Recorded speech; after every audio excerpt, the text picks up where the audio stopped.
GRP police station परिसर आपको स्वागत कर संजय कुमार शतपथी। कालिकार आमर ये वास्तव कथार गोटे विषय वस्तु थिला जे कटक पुलिस केते सुरक्षित। यही सुरक्षित क्यों एक प्रश्न सृष्टि होती बालीपाटना बालीअंता थाना अधीन ग्राम जो ग्राम कि जड़े जीआरपी कार्यरत कनेस्टेबल बर्बरचित आक्रमण एवं हत्या हो जहाँकि सारा ओडिशा रे चांचल्य खेली। वर्तमान गोटे प्रश्न उठूँ जे कटक पुलिस केते सुरक्षित यही विषय बुझा सिपाही हाविलदार और कनेस्टेबल महासंघर राज्य सभापति श्रीयुक्त अनिल कुमार षंढ महोदय आपणक कथा देश दुनियार कथा आज ही पढ़ंतु वास्तव कथा। आपणक कथा आम समस्तक कथा पत्र वास्तव कथा। नमस्कार जय जगन्नाथ। कौन कहे कालिकार आपन तो महासंघर सभापति सारा राज्य कौन कहे कालिकार ये जो अभावनीय परिस्थिति अभावनीय घटना एवं ग्राम गाँ लोक मैंने जड़े जीआरपी कनेस्टेबल को बर्बरित आक्रमण कर मारी मारी मारिदे जहाँकि एभली भाव में मारी एभली आक्रमण कर बर्तमान सारा ओडिशा चांचल्य खेली। बर्तमान गोटे प्रश्न उठे जे ओडिशा पुलिस बा कटक पुलिस केते सुरक्षित से विषय कौन कह। निश्चित भाव में गतकाली जो बालियंतार घटना घटिला से आम सारा ओडिशा पुलिस मर्माहत एवं दुखित। जो विगत दिन ये आप कहले कटक पुलिस गोटे काली आपणकर गोटे आर्टिकल बाहरी जो वास्तव कथा रे कटक पुलिस केते सुरक्षित सेटा को आर्टिकल टाक मो पाखे पेपर टी हस्तगत हो से आर्टिकल को देखिकी मन हुए जोटा को पुलिस सुरक्षित कथा कहते तो विगत दिन यही 6th बाटालियन सेमती गोटे घटना घटी जोटा कि असामाजिक व्यक्ति 6th बाटालियन भितर थे आक्रमण करते कि पुलिस कर्मचारी को आक्रमण करते। गत काली जो बालियंतार गोटे घटना घटिला जेपरी भाव अमानुषिक भाव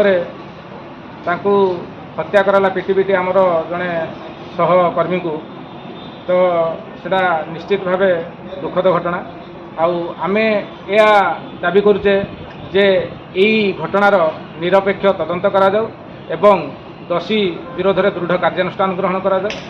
ए विषय रे आमे डीजी साहब सहित कथा एवं अन्य उच्चपदस्थ अफिसर सहित कथा से आमको प्रतिश्रुति देइचंती जे निश्चित भाव एतार गंभीरतार सहित ये घटना को आमे देखुचे एवं पारु पर्यंत जहाँ न्याय जोड़ाक कि उपयुक्त तदंत हम आउ नियम ता बाटर जीव जोटाक निश्चित भाव दोषी जी सी दंड पाए। भुवनेश्वर डीसीपी जगमोहन मीना महोदय कहते जहाँ आम शुणा पाइचु जहाँ संवाद भाइराल होती 6 जन को गिरफ्त किंतु सेठी जड़े पुलिस कर्मचारी बालियंता थानार पुलिस कर्मचारी उपस्थित थिला बेले यही प्रकार घटना घटी जहाँ को बाड़े बाड़ी मारी किंतु प्रतिवाद करना बालियंता थाना पुलिस ता विषय आप कौन कहे। खाली 6 जन गाँववासी को नहीं गले ठीक अच्छी असुविधा नहीं किंतु ये जो पुलिस सामने माड़ हो मरी जाऊँगी आप कौन कहे।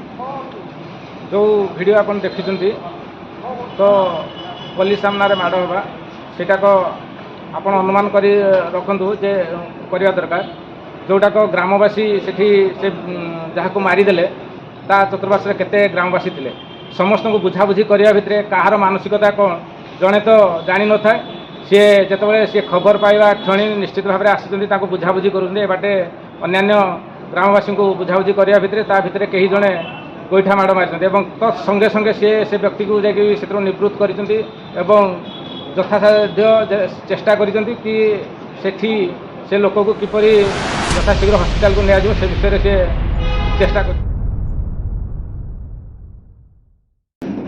नमस्कार।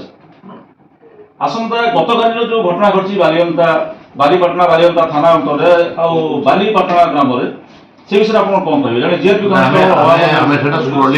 टीवी स्क्रोलिंग आम जानी काली आम टीम को पठेलु बालीपंता थाना कौन बुझी लगी ସେ ଲୋକଟା ସୌମ୍ୟରଞ୍ଜନ ସେ ଆବସେଣ୍ଟ ଥିଲେ ଗତ 25 ତାରିଖରୁ ଆବସେଣ୍ଟ ଥିଲେ ଆଉ 26 ତାରିଖରେ ତାଙ୍କର ପୁଟ ହେଇଥିଲା ସେଟା ଗୁଡ଼ାକ ସେ ତାଙ୍କର ଆବସେଣ୍ଟ ଆମର ରିପୋର୍ଟ ଦିଆହେଇଛି ଏବଂ ତାଙ୍କର ଦରମା ବି ବନ୍ଦ କରାଯାଇଥିଲା।